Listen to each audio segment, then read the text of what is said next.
स्वीकार ना किया होता, राम भक्ति करने वाला ही ईमानदारी से बताओ कौन है? बोले राम भक्ति करने वाला वही है जिस इंसान के अंदर इंसानियत है, वही राम भक्ति करने वाला है। जिस मानव के अंदर मानवता है वही राम भक्ति का अधिकारी है, वही राम भक्त है। इसलिए राम ने, अगर तुम्हारे अंदर मानवता है तो ये समझ लेना कि तुम्हारे हृदय की दानवता को समाप्त करके राम ने कृपा करके तुम्हें मानवता प्रदान कर दी है। इसलिए राम ने तुम्हारे ऊपर बहुत बड़ी कृपा की। राम जी का अवतार इस धरती पर क्यों होता है? केवल राक्षसों को मारने के लिए ही। राक्षसों को मारने की अगर बात होती तो कल्पना करना आप, परशुराम जी महाराज में बहुत बड़ी ताकत, बोलो है कि नहीं? रावण से बड़ा बलवान है सहस्त्राबाहु, बोलो है सहस्त्राबाहु, रावण से ज्यादा बलवान है। लेकिन परशुराम, अखर सहस्त्राबाहु के पास भुजाएं भी ज्यादा हैं, बल भी ज्यादा है, लेकिन सहस्त्राबाहु की भुजाओं को किसने काटा था? सहस्त्राबाहु को किसने मारा था? रामायण पढ़ो, स्पष्ट लिखा है, सहस्त्रबाहु भुजा छेदन हारा, ऊपर सुबिलोक महीपक मारा। सहस्त्राबाहु अर्जुन की भुजाओं को यदि काटा था तो परशुराम जी महाराज के परशु ने, परशु मानी जिसको तुम फरसा कहते हो उसी को परशु कहते हैं, है ना, फरसे को।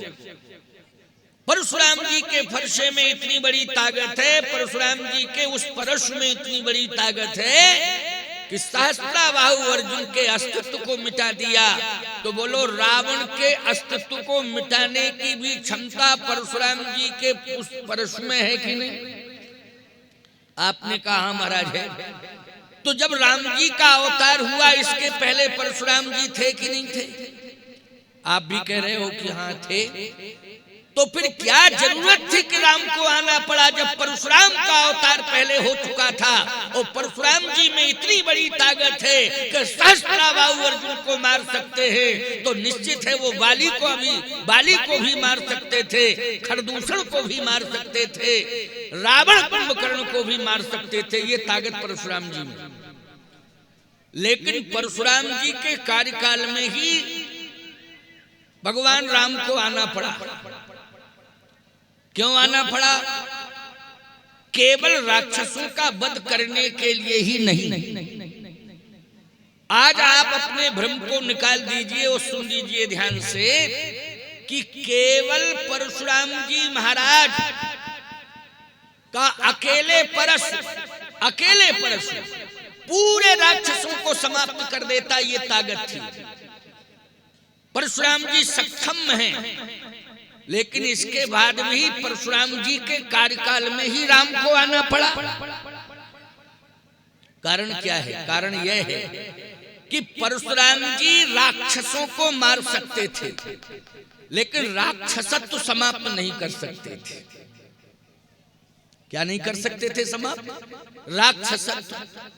जैसे आप अस्पताल जाएं, कोई रोगी अस्पताल पहुंचे, अब रोगी अस्पताल में पहुंचे तो ईमानदारी से बताओ डॉक्टर रोग को समाप्त करेगा कि रोगी को? बोलो भाई। डॉक्टर के हम दोनों को समाप्त करेंगे, रोग को भी और रोगी को भी।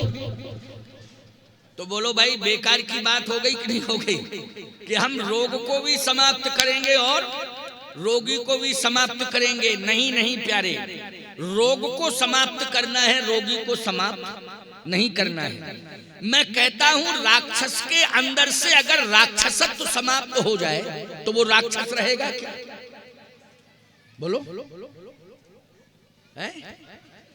राक्षस के अंदर से यदि राक्षसत्व समाप्त हो जाए तो फिर वो राक्षस नहीं रहेगा। तो सीधी सी बात यह है कि पहले तो राक्षसत्व समाप्त करना है, और यदि राक्षसत्व समाप्त हो जाए तो फिर राक्षस को समाप्त करने की जरूरत नहीं पड़ेगी।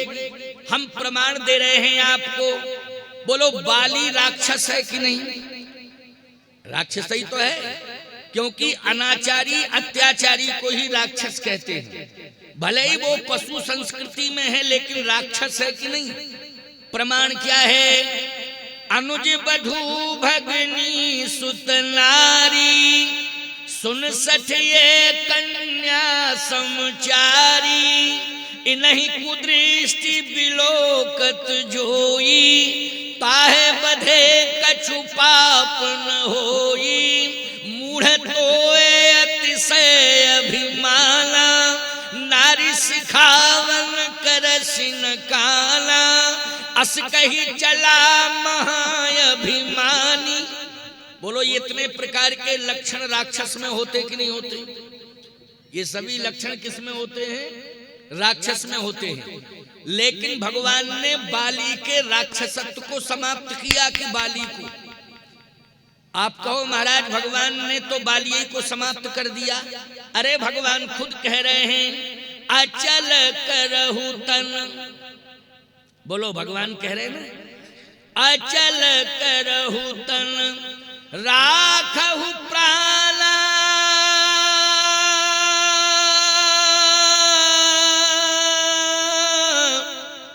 बाली कहा सुनि कृपा निधान। भगवान ने कहा, मैं तुम्हें मारूंगा नहीं। बाली ने कहा, क्यों नहीं मारना चाहते आप मुझे? भगवान ने कहा, इसलिए क्योंकि तेरा राक्षसत्व समाप्त हो गया। राक्षसत्व क्या? कहा, तेरे अंदर जो अभिमान था, वो अभिमान रूपी राक्षस तेरे अंदर बैठा था। कौन सा राक्षस बैठा था? अभिमान रूपी राक्षस, वो तेरे अंदर था। तो बाली ने कहा कि वो अभिमान रूपी राक्षस चला गया क्या? भगवान बोले, चला गया। कैसे?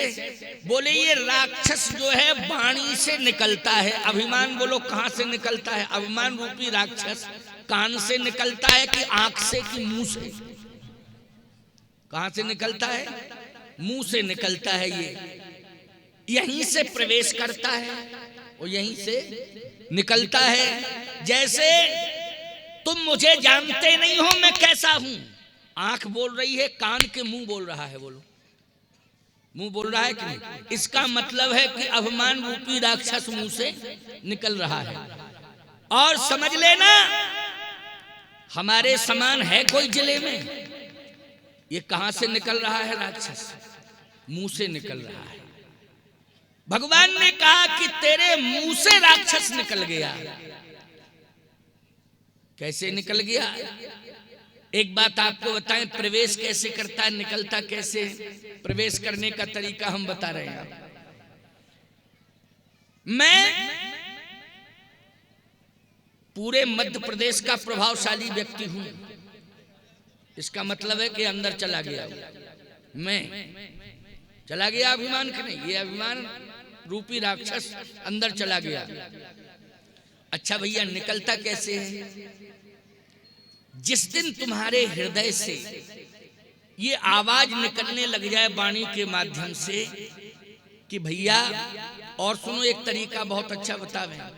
अभिमान निकलता कैसे है, अभिमान प्रवेश कैसे करता है? अमलई में यज्ञ हो रहा था, वहां बहुत से लोग थे, लेकिन जब मैं पहुंचा,